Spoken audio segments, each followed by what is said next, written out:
Welcome to the part that made me puke. Yeah, so in a moment we're gonna see what I mean by that. But of course, because we're in between missions, there's one thing we need to do. A whole bunch of boring ass tutorials. While you just flail your hands around. Yeah. And what else am I supposed to do? I'm easily bored. No, I honestly, I kind of get it. Like, I'd be doing the same thing too. Yeah, It's like, here's the just, thing. Like if I was playing this just on my regular um mouse and keyboard, I could like grab my phone. But because this is in VR, it's like everywhere I look is a boring like tutorial or intermission segment.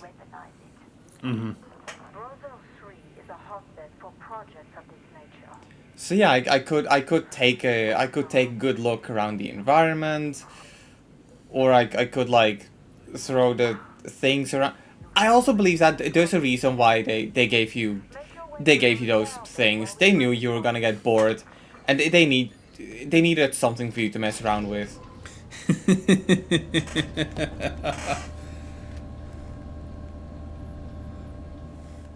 no, that actually makes sense. That actually really makes sense. Yeah.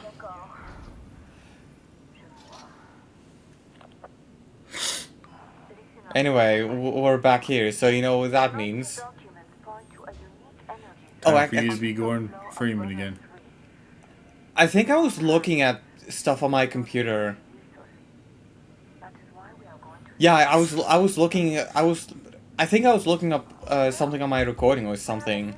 Were you so bored that you started looking at porn? No, not porn. Well, I kind of.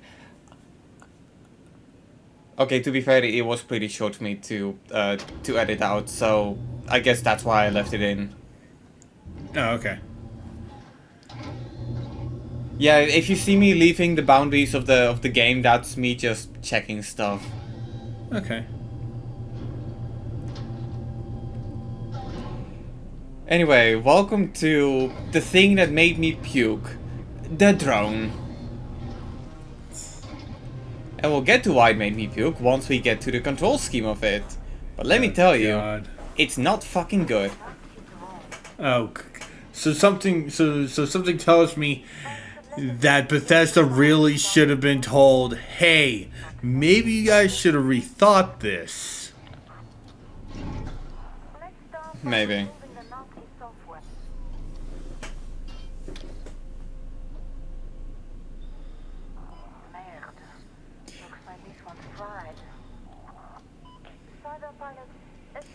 I love when VR games just give you a void to throw stuff around in.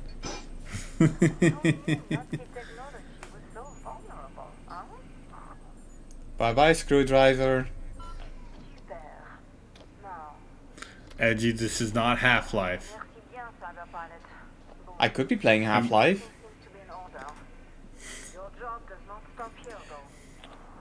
I mean, to be fair, that's the one thing I will have to give credits to Valve, at least.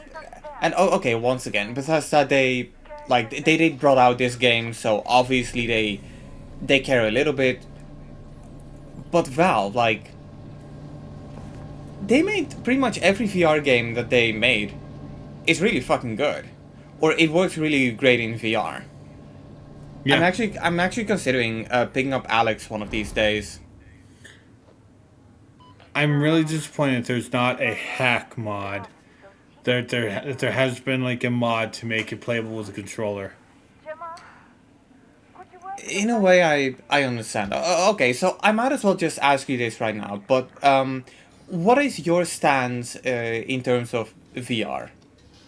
Frankly, I'm not a fan, but the reason for that is because, actually, it's going to be the exact reason why you don't like this, why we're naming this chapter, this episode, the part where I threw up. No, we're naming it the part where the part that made me puke. Well, the part, yeah. Still, that it's the exact same reason as that. Yeah, VR, it does require you to get Have used a to it, so to decent. speak. Your arm is bending backwards. My arm's supposed to bend backwards. I'm a robot, remember? True. But yeah, the one title, the one VR, the VR titles that I find the most brilliant are the ones that don't require you to move. Like, there's a reason why Beat Saber is one of the most popular, if not the most popular VR title. It Yeah, like works, and it's really fucking fun to play. I would play Beat Saber. I would play Beat Saber. And also for those of you going, oh hey, you just haven't used VR. I have. My old job basically had Rabbids VR, that was just a roller coaster type thing. Yeah. And it's like that. Some of those kind of made me feel a little bit ill. How long ago I'm was not this? gonna lie. Do you know how long ago this was? Because it could be that this was the part in time where VR wasn't as developed yet. This was actually this past year. This past... Okay, do you know how old the machine was? It was new. New because basically the place had just opened when I actually started working there. I have no idea how old Rabbids VR itself is. Alright. I can look that up. Yeah. Because that's one thing that's one thing I do want to mention. Like, VR has really developed quite a bit over the past few years. Like, I've mentioned that I'm playing this on my Vive, my HTC Vive. But if you take a look at stuff like the Valve Index, it's way better. And even the Oculus Quest, which I'm not going to promote because it's sold by a company that I don't agree with. It is a good and cheap option to get into VR. And that's the one thing, right? It's way more accessible than it used to be. Like, when it just came out, it was like $600, and you need basically a master rig to get into it. But nowadays, pretty much any gaming computer can, in one way or another, play VR. And the VR headsets are ranging from $300 for stuff like the Oculus Quest to the around 1,000 to 1,200 that the Valve is asking for the Index. Mm-hmm.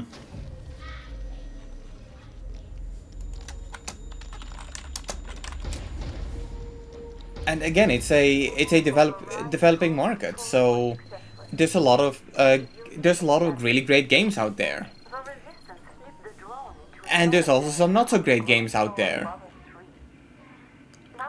God damn, when the heck did this come out? Cause like, Christ, I'm trying to find this. No, not here. Right. Well, we could probably get back to it at a later point. True. Yeah, I think it possibly was maybe around past 2-3 years that it came out though. All right. In that case, I guess it's just poorly made. Boy, I really could see why this almost made you puke.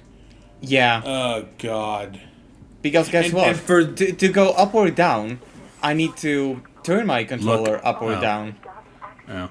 And for those of you going, oh hey, you haven't been paying attention. Again, I was looking for the date for the Rabbids VR Big Ride VR game. So it's like I was not looking. It's like, ugh. I usually watch these videos on full screen. I need to turn this to a smaller screen. Yeah. 'Cause Christ. Yeah, and I'm just gonna be perfectly honest. This part, it's not fun. Like, okay, don't get me wrong. If somebody were to make like a game that is nothing but this, okay, maybe then I would have fun with it. But the reason why I'm not having fun with it is because I'm playing Wolfenstein Cyberpilot, not Wolfenstein drone fuckery. Yeah. Why don't you investigate? Like, oh God.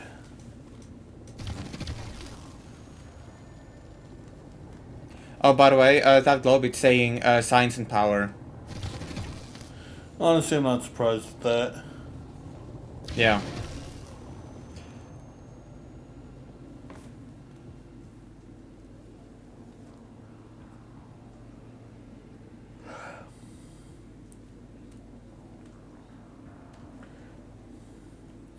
So since we're on the subject, how easy do you get basically motion sickness?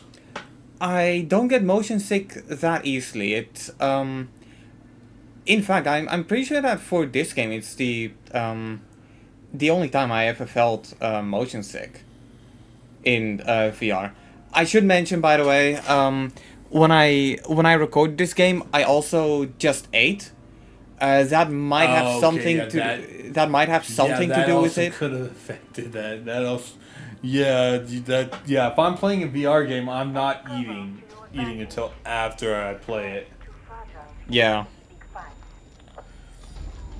Honestly, whenever we go to a beach for family reunion, both sides of the area are conveyed by windy roads. I end up getting a little bit of motion sickness from that windy road. Oh, you get car sick. When it's windy as hell. All right. Like Yeah, if you've ever, like honestly, that famous hill in San Francisco, you know, one with the windy road. Yeah, I've drove there in Grand Theft I Auto. would probably get car sick on that, Yeah. depending on how fast we're going. Anyway, look at the arcade titles for parody titles. Nope. No parodies. Just basic German names. Lame. I wanted Super Turkey Puncher.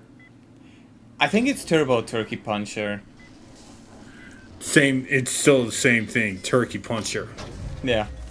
Now, it actually reminds me of... And when I play Doom 3, I will be playing a lot of that. Are you going for the high score? Maybe, I don't know. I actually need to sit down and actually play the Doom games too. Oh I yeah, played through like, one. I haven't finished 2. I haven't finished 3. I haven't. Well, actually, the only one I've actually played to completion is the first one.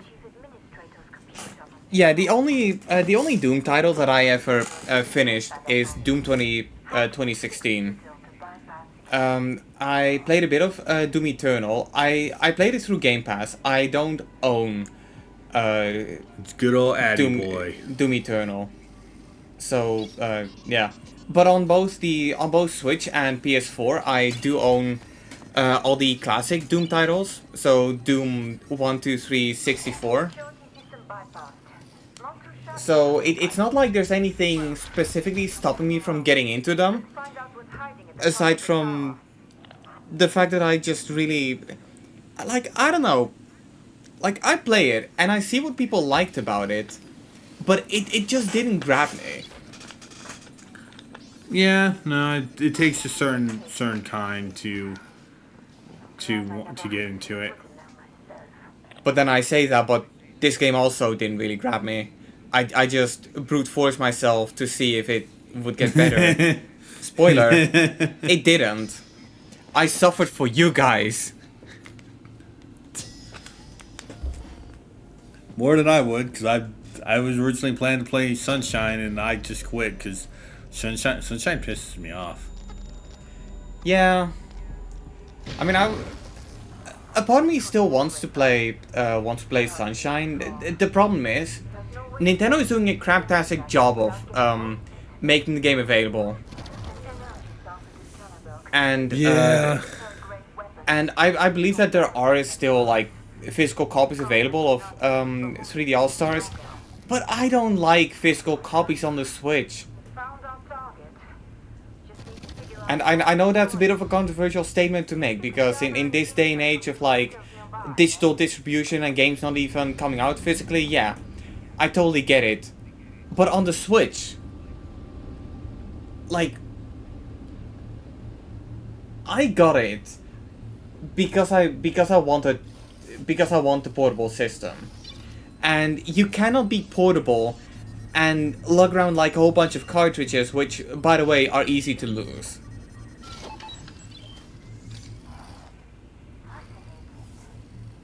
the Nazis have been keeping the generator cool thanks to a number of large regulators located at the base of But yeah, point is, I do want to play Mario Sunshine at one point. I might actually hit up one of my friends. I know that my friend Mike has a GameCube copy of the game. Lucky. Well, I don't know if it's an intact copy, True. which on the GameCube is a solid fucking question. Yeah. Because GameCube discs are not all that good. Yeah. And Yeah, the console is the- sturdy as shit. The console is sturdy as shit, but the games, yeah. Yeah, and with any old console, you have to realize the amount of copies of certain games that are in circulation, it's not going up, it's only going down. Yeah, it's really not. And used stores also have a tendency of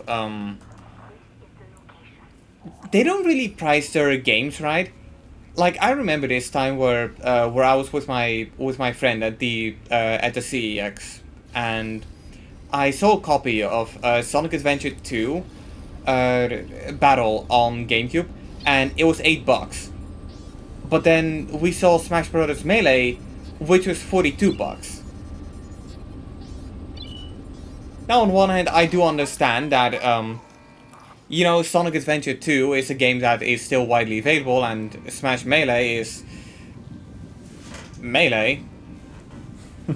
But it's still something where I'm kind of like, okay, is the game really worth that much more? For some people, yes it is. Yeah. Make it dance to the great quick. Yeah, I prefer the way how the old PlayStation consoles price their games. I'm not saying like they're perfect.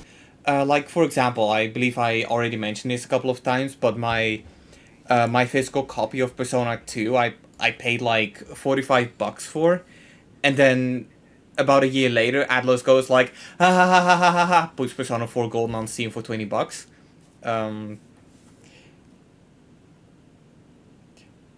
But most of the PlayStation 2 games that I can get used are pretty cheap.